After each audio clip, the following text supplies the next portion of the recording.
C3H4 एक alkyne है और इसका DU कितना है 2। तो जरा देखो, एक तो स्ट्रक्चर ये बनाई जा सकती है, क्यों बेटे, और इसका एक स्ट्रक्चरल आइसोमर बनाया जा सकता है जिसमें कि हाँ इसका नाम होगा एलीन, ठीक है ना। तो एलीन बनाया जा सकता है और प्रोपाइन बनाया जा सकता है, ठीक। अल्काइन बोला है तो ये ले लो और इसका स्ट्रक्चरल आइसोमर यहां पे आ जाएगा। Structural isomer, structural isomers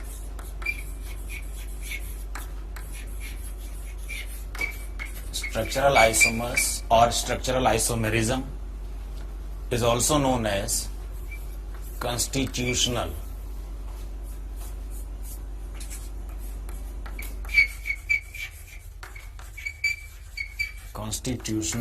isomerism, or it is also known as skeletal, or it is also known as linkage. So there are few more names of structural isomers.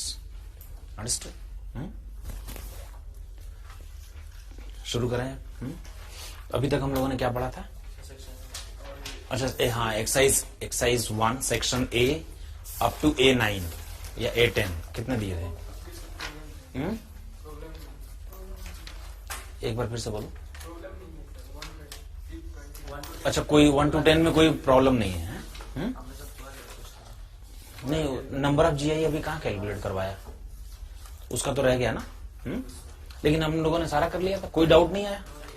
बहुत ही बढ़िया, ये बहुत ही वेरी। कौन सा वाले में डाउट आया बोलो? A9 तक में तो कोई डाउट नहीं है।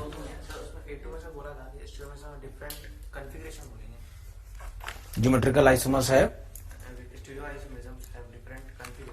हाँ, डिफरेंट कॉन्फ़िगरेशन। स्ट्रक्चरल फार्मूला आपने बताया था, स्टीरियो केमिकल फार्मूला होता है। नहीं, स्ट्रक्चरल फार्मूला तो सेम होता है ना, स्टीरियो केमिकल फार्मूला अलग होता है। स्टीरियो केमिकल फार्मूला अलग होगा तो स्टीरियो केमिकल फार्मूले में कॉन्फ़िगरेशन का ही तो डिफरेंस आता है। स्ट्रक्चर तो इसको बोलते हैं, ठीक है ना, जिसमें आप फंक्शनल ग्रुप का चेंज कर सकते हो, उसकी पोजीशन का चेंज कर सकते हो, पेरेंट चेन का साइज कम ज्यादा कर सकते हो। ज्योमेट्री में तो केवल आप उसकी ज्योमेट्री बदल सकते हो, यानी कि उसकी डबल बॉन्ड के या रिंग के रिस्पेक्ट में उसकी डायरेक्शन, कि समझो सेम ग्रुप सेम साइड में है कि अपोजिट साइड्स में है, उतना कर सकते हो, ठीक है ना। लेकिन उसका स्ट्रक्चरल फार्मूला सेम होगा। स्टीरियो आइसोमर्स का molecular formula, DU structural formula और आईयूपैक नेम, ये सारे सेम होते हैं। केवल डिफरेंस किस बात का होता है? स्टीरियो केमिकल फार्मूले का, कनेक्टिविटी का, या ऐसे कह लो कि स्पेस में जो अरेंजमेंट होता है ग्रुप्स का, उसका डिफरेंस होता है, ठीक है ना। उसी को कॉन्फ़िगरेशन बोलते हैं, ठीक है।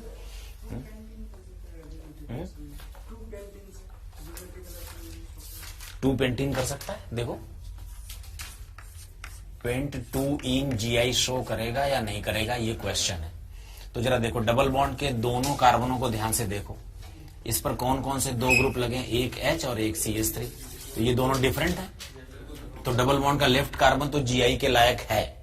राइट कार्बन को और चेक कर लो, इस पर एक H लगा है और एक इथाइल लगा है, तो ये भी GI की कंडीशन को फुलफिल करता है। इसका मतलब पेंट 2 इन GI शो करेगा, ठीक है। अभी और तो कोई डाउट नहीं है। पूरे एक्सरसाइज सेक्शन ए में केवल नंबर ऑफ GI कैलकुलेट करने वाले क्वेश्चन रह गए होंगे, बाकी तो सारा कर लिया। Okay, so let us start with the number of geometrical isomers to calculate calculation of number of geometrical isomers.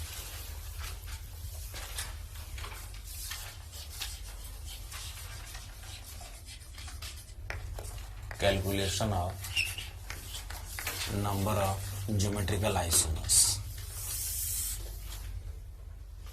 There are 2 cases for this. Case 1, when alkene has dissimilar ends.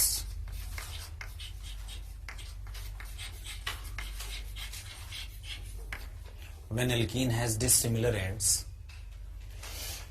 then number of geometrical isomers equal to 2 to the power n. This is the formula where n is number of stereo centers. If you remember, we used to calculate the number of stereo centers in every case. That's the here this n will be used. हम लोग सभी examples में number of stereo centres को बार बार calculate करके चलते थे, count करते थे, ठीक है ना. हम आज उसका यूज कर रहे हैं, ठीक है ना. Case second when alkene has similar ends.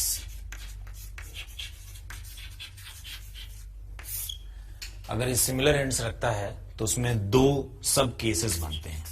A, if n is even. If n is even, then number of geometrical isomers equal to 2 to the power n minus 1 plus 2 to the power n by 2 minus 1, where n is again number of stereo centers. And if n is odd, then number of GI is equal to 2 to the power n minus 1 plus 2 to the power n minus 1 upon 2. This is the formula. Here also small n is number of stereo centers. Understood? Number of stereo centers or number of stereogenic centers, to be complete, is the number of double bond or ring due to which GI is caused. जिस double bond या ring की वजह से compound GI show करता है, उनकी संख्या को हम बोलते हैं स्टीरियोजेनिक सेंटर. उसको हम यहाँ n से डिनोट कर रहे हैं, ठीक है ना. सिमिलर एंड्स होने पर थोड़ा सावधानी बरतनी पड़ती है, लेकिन डिसिमिलर हो तो कोई टेंशन नहीं. सावधानी क्या होती है? सावधानी ये होती है कि हमें चेक कर लेना चाहिए. मैं बताता हूं, हम लोग कुछ एग्जांपल्स करेंगे, उसमें देख लेंगे, ठीक है ना. जैसे कि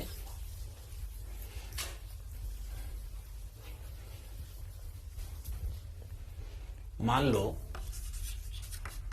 हमें ये चेक करना है कि इस कंपाउंड में, ये जो कंपाउंड है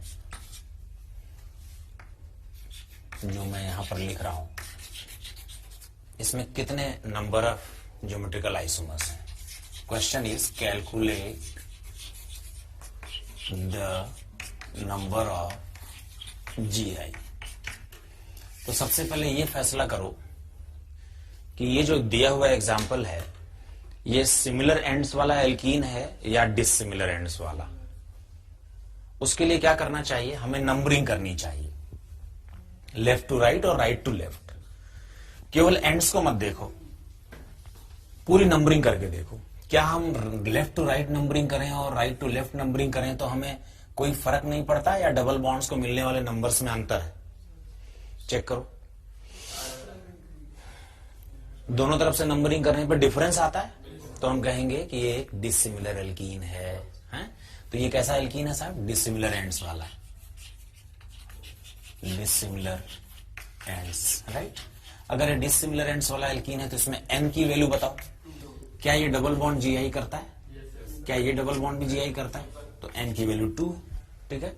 so tell me number of GI is equal to 2 to the power 2, that is 4. ठीक है ना. वैसे तो जरूरत नहीं है. बोलो.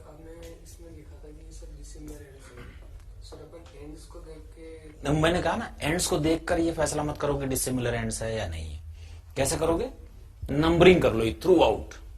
1 2 3 4 5 6 7. इसको मिला 2 और 5. इधर से करके देखो. 1 2 3 4 5 6 7. इधर से मिला 3 और 5. तो इसका मतलब क्या है? स्टार्टिंग में जैसे कि ये सिमिलर नहीं हो तो सर उसको देख के कर सकते हैं. हाँ. मान लो तुम्हें देख के ही पता लग जाएगा कि साहब ये डिसिमिलर है, तो फिर 2 to the power n। लेकिन डिसिमिलर कई बार वो धोखा देते हैं, कई बार वो डिसिमिलर जैसा नहीं दिखता है? पता लगा दोनों और एंड समान है, यहाँ एक ड्यूटेरियम लगा रखा है, इधर भी मिथाइल लगा दिया, यहां भी मिथाइल लगा दिया, और यहाँ एक डी लगा दिया, यहाँ डी लगा दिया, तो उसकी वजह से वो डिसिमिलर हो गया। तो एंड्स देखकर फैसला नहीं करना है, कहने का मतलब ये है।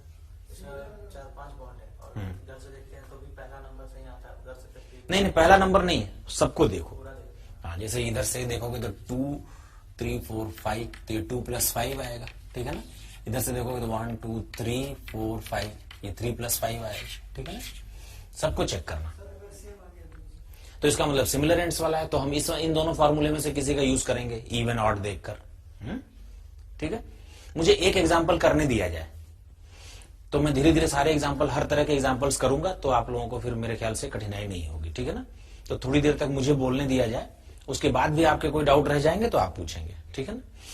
ये तो जैसे शुरू ही किया जस्ट, अब आपको लग रहा है कि यार ये तो क्या हो गया, मतलब हाहाकार हो गया। बिल्कुल देखो, जैसे मैं ये बताना चाहता था कि अगर ये 4 कार्बन, ये 4 जो नंबर ऑफ स्ट्रक्चर्स इसमें पॉसिबल हैं, अगर हम उन चारों की स्ट्रक्चर बनाकर देख लें, ठीक है ना। कोई आपसे कहेगा नहीं कि भाई ये 4 तुमने निकाले तो चारों की स्ट्रक्चर बनाओ, लेकिन अपन देखना चाहते हैं, सीखना चाहते हैं। तो जरा देखो तो कैसे सीख सकते हैं। पहला कैसे हो सकता है कि इस डबल बॉन्ड के रिस्पेक्ट में भी सिस आए और इस डबल बॉन्ड के रिस्पेक्ट में भी सिस आए, तो इसका नाम हो जाएगा सिस सिस। जब भी तुम्हें सिस बनाना हो ना, सॉरी ये मैंने एक कार्बन ज्यादा बना दिया। कुल कितने कार्बन है बोलो? 7, 1 2 3 4 5 6 7। तो इसका नाम होगा, इस कॉन्फ़िगरेशन का नाम होगा सिस और सिस, क्योंकि दोनों ही बॉन्ड्स के रिस्पेक्ट में ये सिस है। ध्यान रखना, अगर डबल बॉन्ड के दोनों ओर ऐसी स्ट्रक्चर बन जाए या ऐसी स्ट्रक्चर बन जाए तो सिस होता है, और अगर ऐसे बन जाए, ऐसे या ऐसे बन जाए तो ट्रांस होगा। ये कोई योगा नहीं चल रहा है, ठीक है ना। बात समझ में आई? ये सिस और सिस है। और वैसे अगर तुम्हें देखना हो तो देख लेना, हाइड्रोजन लगा के देख लेना, हाइड्रोजन दोनों तरफ सेम डायरेक्शन में लग गया, यहां भी दोनों ओर सेम डायरेक्शन में लग जाएगा। 120 डिग्री पर हाइड्रोजन को लगाना ही पड़ेगा डबल बॉन्ड के रिस्पेक्ट में, राइट। तो ये सिस और सिस बन गया। दूसरा हम एक ऐसा बना सकते हैं जिसमें ये सिस हो लेकिन ये ट्रांस हो जाए। क्यों?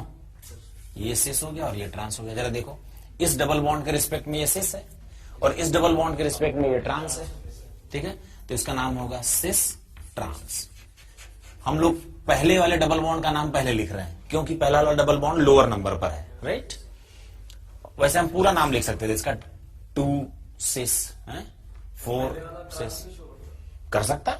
लो ये देख लो, तीसरे स्ट्रक्चर ऐसा पॉसिबल है कि पहला वाला जो है वो ट्रांस कर ले, दूसरा वाला सिस कर ले, तो ये ट्रांस सिस, इसका नाम क्या हो जाएगा?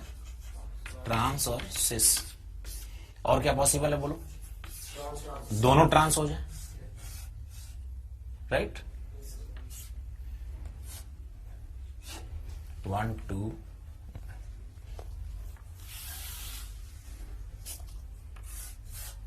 3 4 5 6 7, तो 2 पर और 4 पर डबल बॉन्ड है, इसका नाम हो जाएगा ट्रांस ट्रांस। तो ये 4 पॉसिबल स्ट्रक्चर्स हैं, 4 ज्योमेट्रिकल आइसोमर्स हैं, ये आपस में ज्योमेट्रिकल आइसोमर्स हैं। इनमें से कोई से भी 2 निकालकर उनको पेयर अप करो तो वो दोनों एक दूसरे के जीआई कहलाएंगे।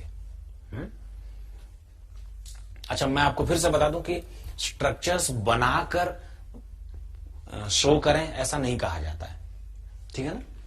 किसी क्वेश्चन में आपसे पूछा जाएगा भाई जीआई की कितनी कुल नंबर होंगे, calculate the total number of GI possible by the given formula या by the given structure. Integer आ गया तो उसके अंदर दे रखे हो तो उनसे सिलेक्ट करना। हाँ, तब तो कर लो, कोई बात नहीं, कैलकुलेट तो कर लोगे ना। एक क्वेश्चन दिया डीपीपी में मैंने ऐसा इंटीजर टाइप का, मैं करता हूं, चलो और करते हैं। एक ऐसा करते हैं, सिमिलर एंड्स वाला ले लेता हूं, क्यों? चलो इस बार दूसरा एग्जांपल ले रहा हूं। Question is same, calculate the number of GI, CH3 CH double bond CH CH double bond CH CH3। You decide whether the given structure is similar ends structure or dissimilar ends. Similar. अगर ये similar ends वाला है तो इसमें ये भी decide कर दो कि इसमें कितने स्टीरियो सेंटर्स हैं, 2. These 2 double bonds are stereo centres, right. अच्छा, सिमिलर एंड्स होने पर 2 केसेस बनते हैं, इवन और ऑड का. तो ये कौन सा वाला है, इवन. तो इवन के लिए नंबर ऑफ GI का फॉर्मूला क्या होता है बोलो, 2 to the power n minus 1 plus 2 to the power n by 2 minus 1, right? So n is 2. What do you say? कितना आया, 3 आया ना. देखना 2 यहां से और 2 to the power 0 यानी 1 यहां से, टोटल 3 आया. नहीं ये है ना, ये वैल्यू देखना. स्टीरियो सेंटर की नंबर जो है ना उसको देख ले, इवन है तो इवन और ऑड है तो ऑड. ठीक है ना. जहां पर ऑप्टिकल और वो ज्योमेट्रिकल दोनों आ जाते हैं, या फिर साइक्लिक स्ट्रक्चर्स में फार्मूला नहीं लगता, फार्मूला मिसलीड करता है. ठीक है ना. चलो जरा अब इसका चेक करते हैं, जो स्ट्रक्चर्स हमको चेक करते हैं. बोलो कौन कौन सा बनाओ. सिस बना दो, सिस और सिस. क्यों, इस बार तो 6 कार्बन ही है ना. 1 2 3 4 5 6 दोनों ही डबल बॉन्ड्स के रिस्पेक्ट में सिस सिस ज्योमेट्री आ गई. दूसरा बोलो, सिस और ट्रांस बना देता हूं.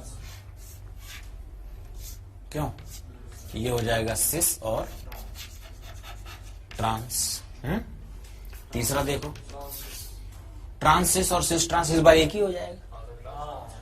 You understand? Because of the similar ends, now cis trans and trans cis will be same. That's why we have to draw only once. इसीलिए एक कम रह गया ना. पिछले वाले केस में 4 आए थे, इस वाले केस में 3 रह गए. पिछले वाले केस में डिसिमिलर एंड्स होने की वजह से cis trans और trans cis डिफरेंट थे. इस बार cis trans और trans cis दोनों सेम होंगे. क्या कहते हो, इसीलिए इस बार total number of geometrical isomers में एक कम रह गया. ठीक है ना. अब और एक क्या पॉसिबल है बोलो, ट्रांस ट्रांस.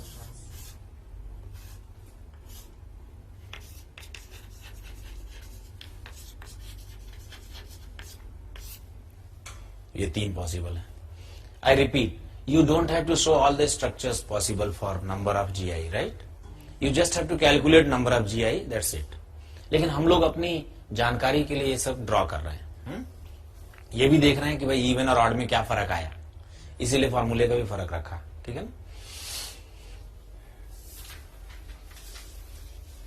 एक और करेंगे, calculate the number of GI के लिए.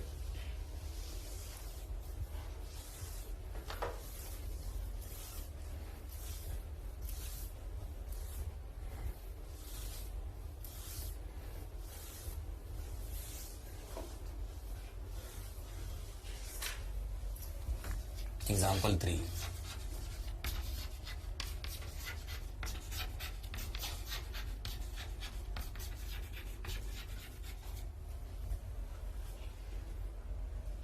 What's your opinion this time? Is it a similar ends alkene or dissimilar ends? दोनों ओर से नंबरिंग करके चेक कर लो. अगर दोनों ओर से नंबरिंग में फर्क नहीं आता तो इसका मतलब वो सिमिलर एंड्स वाला है. So finally it is similar ends alkene. देखना 2 4 6, उधर से करके देख 2 4 6. ठीक है ना. तो ये सिमिलर वाला है. ये सब मेंशन करने की जरूरत नहीं होती है. ठीक है ना. चलो स्टीरियो सेंटर्स कितने, 3. इवन या ऑड, ऑड हो गया, ऑड हो गया. फॉर्मूला बोलो, number of geometrical isomers equal to 2 to the power n minus 1 plus 2 to the power n minus 1 whole upon 2.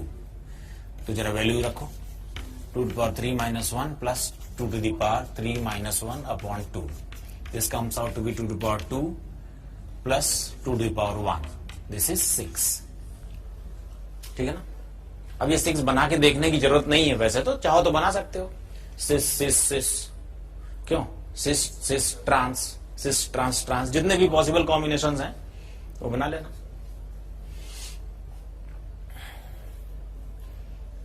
ठीक है भाई.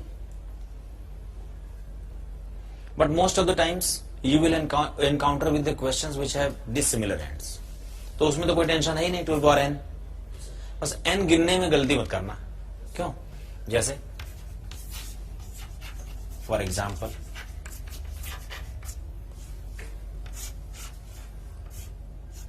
इस बार मैं हिंट नहीं दूंगा।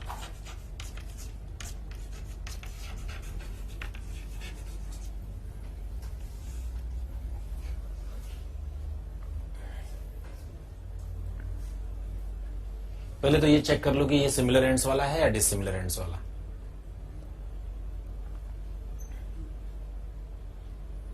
Dissimilar, of course dissimilar. चलो अब मुझे बताओ, क्या ये जीआई करेगा डबल बॉन्ड? ये डबल बॉन्ड जीआई करेगा। क्या ये डबल बॉन्ड भी जीआई करेगा? क्या रिंग की वजह से जीआई होगा? और क्या इस डबल बॉन्ड की वजह से जीआई होगा? रिंग के अंदर डबल बॉन्ड हो उसकी वजह से जीआई होती है, उसका क्या कंडीशन है? कम से कम 8 मेंबर्ड रिंग हो, तो दिस रिंग इज 8 मेंबर्ड, तो ये भी जीआई करेगा। तो कितने हो गए? 4, 2 to the power 4 इसका आंसर हो जाएगा। तूने 8 क्यों बोला? ये रिंग वाले डबल बॉन्ड को नहीं है। अच्छा, डबल बॉन्ड काउंट किया, रिंग नहीं काउंट किया। ओके, समझ में आई बात? Most of the times you will find a question having dissimilar ends.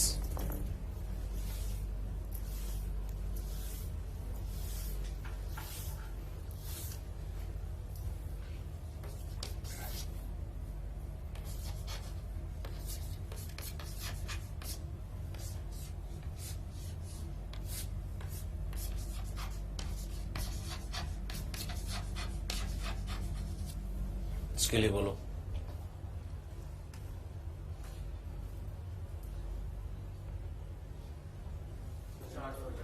ये डबल बॉन्ड जीआई शो करेगा? नहीं करेगा। रिंग की वजह से जीआई होगा? क्यों नहीं होगा बेटा? रिंग की वजह से होगा। इस डबल बॉन्ड की वजह से नहीं होगा। इस डबल बॉन्ड की वजह से हो जाएगा 2 to the power 2। ये सिमिलर एंड्स वाला है या डिसिमिलर एंड्स वाला? Dissimilar.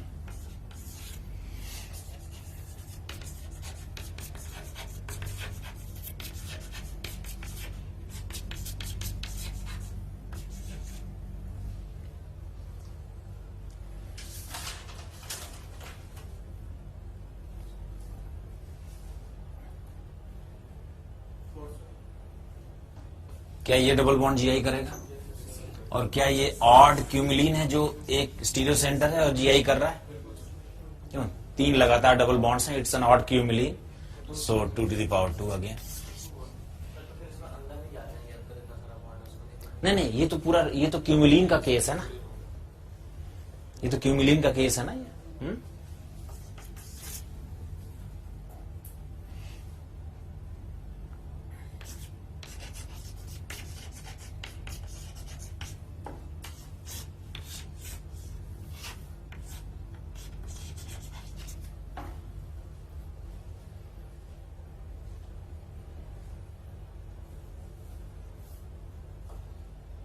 How many total number of GI this compound will show?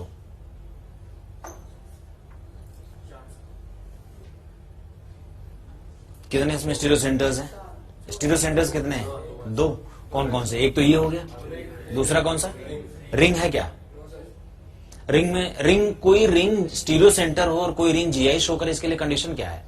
कि रिंग के कम से कम 2 sp3 मेंबर्स ऐसे हों जिन पर 2 सब्स्टिट्यूएंट लगे हों। तो इसके पास 2 sp3 मेंबर्स ऐसे हैं क्या? एक तो है, लेकिन ये sp2 है। और रिंग के अंदर वाला डबल बॉन्ड जीआई शो करेगा? नहीं करेगा। क्या रीजन है कि ये नहीं करेगा? क्योंकि double bond inside the ring की वजह से जीआई हो, उसके लिए जरूरी है कि रिंग का साइज कितना हो? Minimum 8 membered. तो इसलिए इसका आंसर हो जाएगा 2 to the power 1। ठीक है ना? Okay, we shall continue.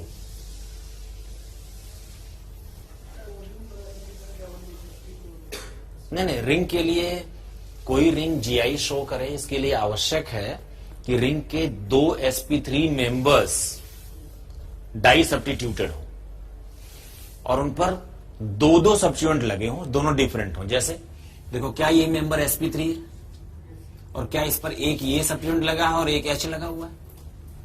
दोनों आपस में डिफरेंट है। क्या ये भी एक sp3 मेंबर है जिस पर एक ये पूरा ग्रुप लगा हुआ है और एक H लगा हुआ है? ये दोनों आपस में डिफरेंट है। ऐसी कंडीशन होनी चाहिए।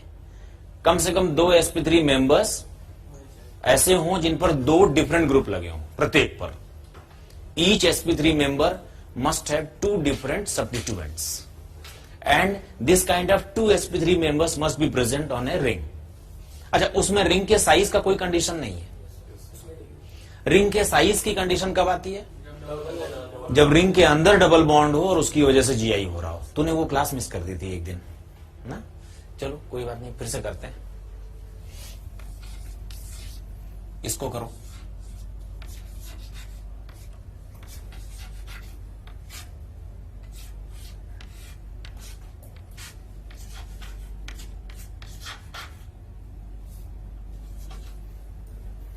बताओ क्या ये डबल बॉन्ड जीआई करेगा? क्या ये रिंग जीआई करेगा? कर देगा। और क्या ये डबल बॉन्ड? नहीं। आंसर बोलो। 2^2 हो जाएगा।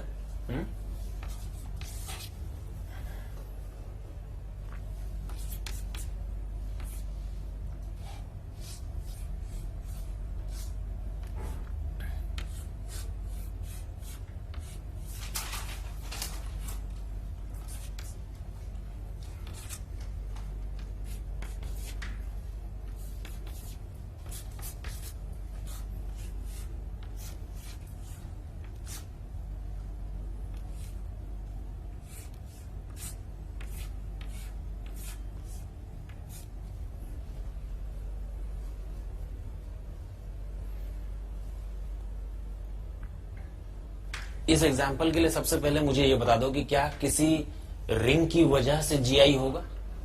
नहीं। क्या रिंग में अंदर प्रेजेंट किसी डबल बॉन्ड की वजह से जीआई होगा? नहीं होगा। तो ये तो तय हो गया कि रिंग एक सब्स्टिट्यूएंट की तरह ही काम कर रहा है, सिर्फ एक ग्रुप की तरह। ठीक है ना। चलो मुझे बताओ, क्या ये वाला डबल बॉन्ड जीआई करने के काबिल है? क्योंकि इसके लेफ्ट वाले कार्बन पर दो डिफरेंट ग्रुप्स हैं।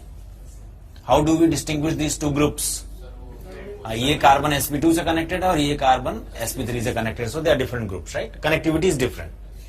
ये वाला भी दो डिफरेंट ग्रुप से जुड़ा हुआ है, एक ड्यूटेरियम है, एक पूरा ग्रुप है। ठीक है ना। तो ये दोनों कार्बन जीआई के लायक हैं, तो ये जीआई कर रहा है। What about this? नहीं करेगा। क्यों? क्योंकि यहां पर दो ग्रुप सेम है। ठीक है ना। तो अब इसका आंसर क्या हो गया बोलो? 2^1। ठीक है ना। ध्यान रखना, ऑर्गेनिक के क्वेश्चन देखने में बड़े भयावह से लगते हैं, लेकिन होते बड़े सिंपल हैं, क्योंकि उसमें कंसेप्ट बहुत छोटा सा यूज हो रहा होता है। तो बड़ी स्ट्रक्चर को देखकर कभी घबराना नहीं है। ठीक है ना।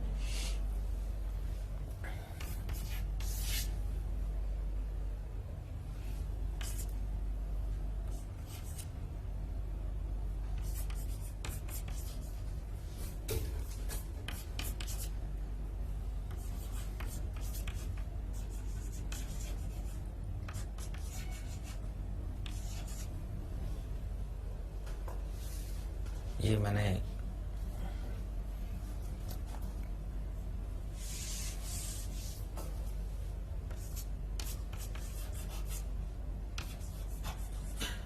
ऐसे करो।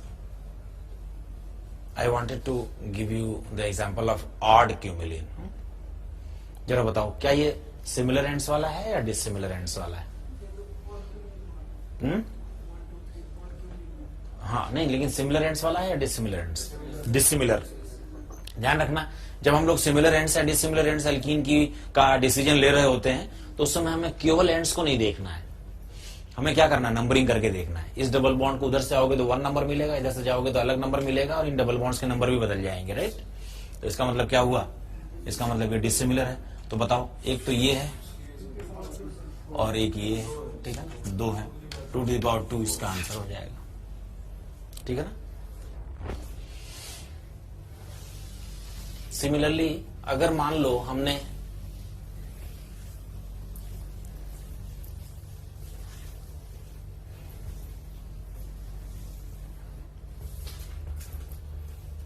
एक क्वेश्चन लिखता हूं, इस पर कितने ज्योमेट्रिकल आइसोमर्स होंगे? इन केसेस में फॉर्मूला अवॉइड करना चाहिए, क्योंकि ज्योमेट्रिकल स्टीरियोजेनिक सेंटर तो एक ही है। हाँ, लेकिन इसमें जो पॉसिबल आइसोमर्स होंगे वो 2 बनेंगे। ठीक है ना। और हर बार ऐसा नहीं होगा। ठीक है। जैसे इसमें कितने बन जाएंगे बताओ? How many GI? 2 GI are possible. क्या हम बना लेंगे इन दोनों GI को? कैसे बोलो, सजेस्ट करो। एक बार तीनों क्लोरीन्स को सेम डायरेक्शन में बना दो। राइट। और एक बार किसी एक को अपोजिट भेज दो, क्यों? ये दो पॉसिबल है।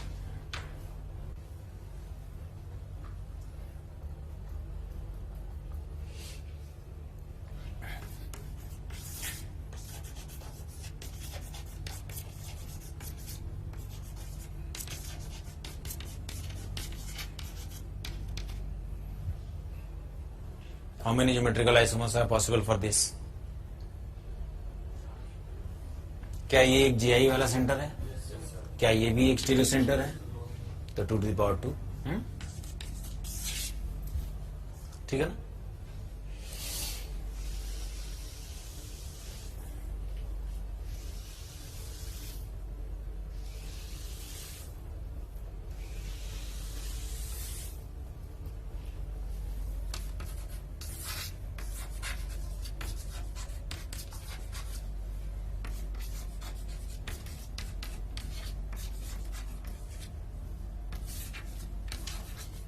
NH2OH से रिएक्शन करवाते हैं। जब NH2OH से रिएक्शन करवाएंगे तो जो बनने वाला प्रोडक्ट होगा वो कितने GI शो करेगा? How many geometrical isomeric products are possible? I write the question, how many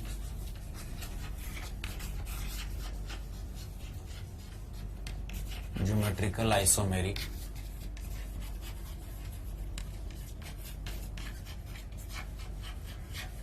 products are possible?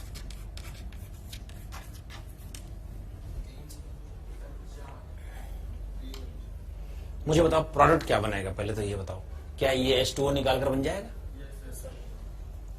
क्यों? CH3 CH double bond CH CH2 C double bond NOH, क्यों? और CH3। अब बताओ इसमें कितने स्टीरियोजेनिक सेंटर्स कितने हैं? 2। अगर 2 स्टीरियोजेनिक सेंटर्स हैं तो कितने प्रोडक्ट्स बनेंगे? 4। मतलब नंबर ऑफ GI कितने हो जाएंगे बेटे? 2 to the power 2, that is 4। ठीक है, समझ में आई बात? क्लियर हो रहा है सभी को boys?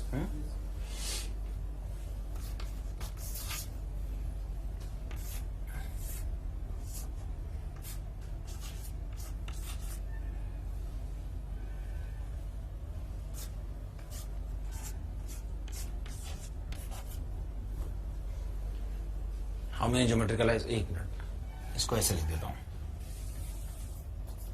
CHCl। How many GI are possible for this?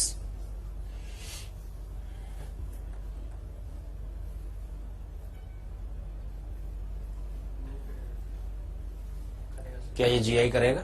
कर, विद रिस्पेक्ट टू रिंग या with respect to double bond? With respect to double bond. देखो डबल बॉन्ड का ये कार्बन 2 डिफरेंट ग्रुप्स रखता है या नहीं रखता है? और डबल बॉन्ड का ये कार्बन 2 डिफरेंट ग्रुप रखता है या नहीं रखता है? इसके लिए क्या करें? क्लॉकवाइज और एंटी क्लॉकवाइज चल के देखो। पहले एंटी क्लॉक चलो, CCl2 CH2C, ये तो इधर वाला ग्रुप हो गया। और क्लॉकवाइज चलोगे तो इधर वाला मिलेगा, CH2 CCl2C, वो इधर वाला हो गया। क्या दोनों ओर से रूट सेम थे या डिफरेंट थे? अगर डिफरेंट एनवायरमेंट है तो we will suppose that this carbon contains 2 different groups, ठीक है ना? तो इसका मतलब क्या होगा? दोनों ही कार्बन GI के लायक हैं। That means this compound is showing GI with respect to the double bond and stereo center is 1, and that's why it is 2 to the power 1. Number of GI is equal to 2 to the power 1. ठीक है ना? बात समझ में आ रही है?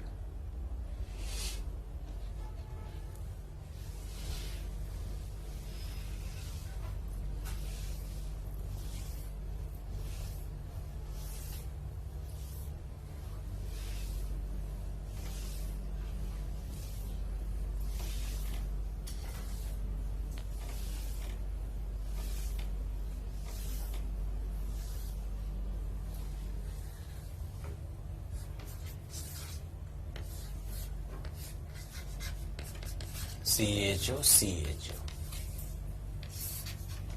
2 moles of NH2OH. How many geometrical isomeric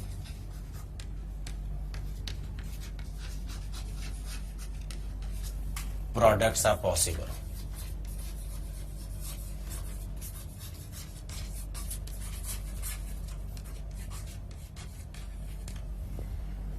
how many geometrical isomeric products are possible? Tell me gentleman. 3. देख लेते हैं, बाकियों का भी आंसर देख लेते हैं. 3 seems to be the correct answer. What do you say? ये क्वेश्चन एक बार हम कर चुके हैं, पिछले क्लास में कराया था। ठीक है ना? मुझे बताओ, जो राइट, जो प्रोडक्ट बनेगा वो क्या होगा? NOH यहां बनेगा और NOH यहां बनेगा. ये डाइऑक्साइन बनेगा. अगर ये डाइऑक्साइन बनेगा, ये यहां लिख देता हूं, ज्योमेट्रिकल आइसोमेरिक डाइऑक्साइन, ताकि कोई मोनोऑक्साइन बनाकर उसको भी ना गिनना शुरू कर दे. ठीक है? हाँ, तो बोलो क्या होगा इसमें? कितने बनेंगे? एक बार यहां सिन, ठीक है ना? सिमिलर एंड्स वाला है और सिमिलर एंड्स वाला इवन वाला, वही वाला फॉर्मूला लगेगा. और एक बार एंटी, क्यों? और एक बार सिन एंटी, यस एंटी सिन, दोनों एक ही बात है. सिमिलर एंड्स में तो फर्क पड़ता नहीं. और अब इसको NH2OH से रिएक्शन करवाते तो ज्योमेट्रिकल आइसोमेरिक डाइऑक्साइन्स कितने होते हैं? How many geometrical isomeric dioxins are possible in this case? Now इस बार रिंग भी GI करने के काबिल है. व्हाट डू यू से? है ना? तो रिंग भी एक ज्योमेट्रिकल सेंटर है और ये भी है और ये भी है और सिमिलर एंड है. क्या कहते हो? नहीं, मैं बताता हूं कैसे. अगर इससे NH2OH की रिएक्शन करवा दोगे तो जो प्रोडक्ट बनेगा वो कैसा होगा बोलो? CH डबल बॉन्ड NOH, क्या बेटे? और ये हो जाएगा CH डबल बॉन्ड NOH. यहां पर सिन, यहां पर सिस रिंग पर, और यहां पर सिन. एक ये पॉसिबिलिटी हो सकती है. देख लेते. एक बार यहां पर सिन, यहां पर ट्रांस, क्यों? और यहां पर सिन. एक पॉसिबिलिटी ये हो सकती है.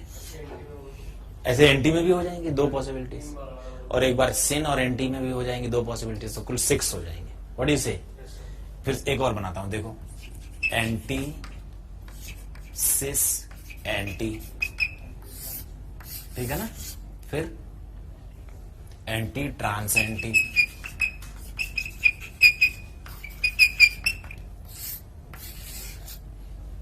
और 2 कौन सी बोलो?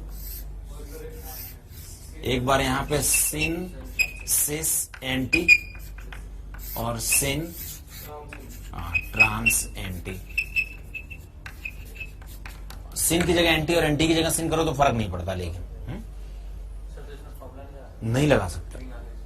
मैं बार बार यही कहना चाह रहा हूं आपको कि सिमिलर एंड्स हो और रिंग वगैरह आ जाए तो फॉर्मूले पर रिलाई मत करो. ठीक है ना? चेक करके देखो, वेरीफाई करके देखो कौन कौन से पॉसिबल है. फॉर्मूला में मिसलीड है. तो बहुत बड़ा स्ट्रक्चर देगा तो वो डिसिमिलर ही होगा. और तब फॉर्मूला डिसिमिलर में फॉर्मूला आंख बंद करके लगाओ, 2 to the power n. हाँ, डिसिमिलर में तो आंख बंद करके आप 2 to the power n लगाइए formula, no problem. Formula applicable होगा इस पे. ये वही वाला है, सिमिलर एंड्स वाला और ऑड वाला है. 6 हो जाएगा. लेकिन मैं ये बार बार ये कह रहा हूं आपको कि जब सिमिलर एंड्स वाला हो तो फॉर्मूला लगाकर वेरिफिकेशन जरूर करें. ठीक है ना? डिसिमिलर में तो आपको कोई टेंशन नहीं. Dissimilar means 2 to the power n will be the answer. Similar के लिए आपको बहुत ज्यादा सावधान रहने की जरूरत है. समझ में तो आ रहा है ना? किसी को डाउट तो नहीं हो रहा बॉयज? सुजीत, आज तू बड़ा शांत बैठा हुआ है. समझ में आ रहा है ना तुझे?